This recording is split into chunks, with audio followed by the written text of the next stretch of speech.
Hello viewers, welcome to today's video. As I am recording this, the small cap index is trading over 26,000 and is up over 3 times from the levels in March 20 when COVID breakout led to a market-wide crash, and as compared to just doubling of Sensex. Now apart from COVID reference, it is also true that the small cap index is touching all-time high after a roller coaster ride that started in January 2018.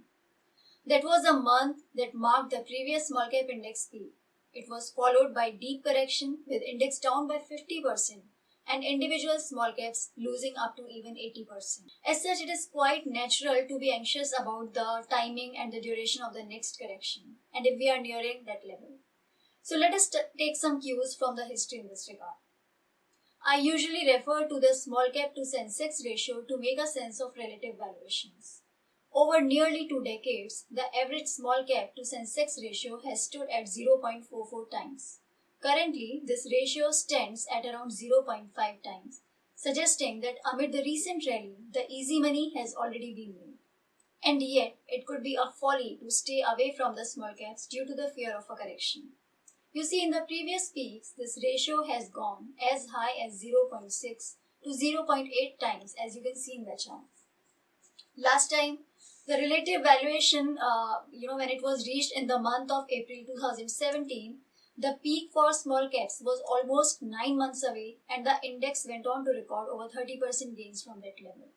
Not to mention that this assumes that Sensex will remain where it is. If you really believe that in the long term, the Sensex could touch 1 lakh, even a median ratio will imply a level of 44,000 for small cap index. Now, another interesting statistics worth mentioning here is the quantum of gains and losses in the previous crashes. From June 2006 to June 2008, a 42% crash was followed by a gain of 210%. In the subsequent cycles, the small cap index has surged by nearly 300%. So far, the gains in the small cap index are at 190%, implying that there could be more juice left in the rally. Having said that, you should not bet on small caps for the above reasons. You see, despite the run-up, there are many companies that have emerged stronger from the multiple crises such as GST, demonetization, IL&FS, and now COVID. Now they are much better placed to ride multiple mega trends such as digitization, drive towards self-reliance, China Plus One, and infrastructural push.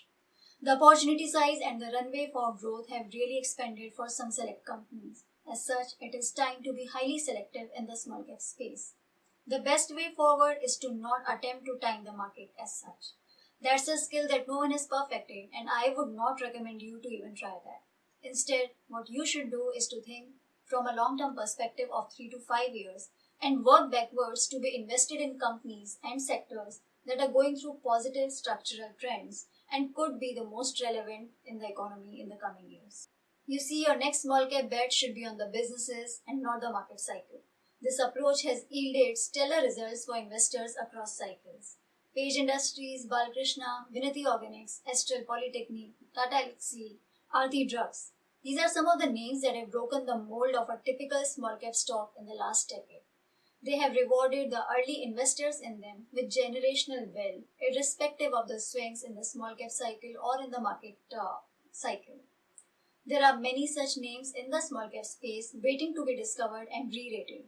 So rather than focusing on the near-term market movements or quick profit opportunities, think of what businesses and managements you would like to partner with and to own. Choose stocks accordingly and let the compounding do its magic. With this, I've come to the end of the video. I hope you liked it. If you want to stay updated on our new video alerts, subscribe to our YouTube channel, click on the bell icon, and please do share your feedback and comments in the comment section. Thank you. This is it. The only 20 stocks to own forever.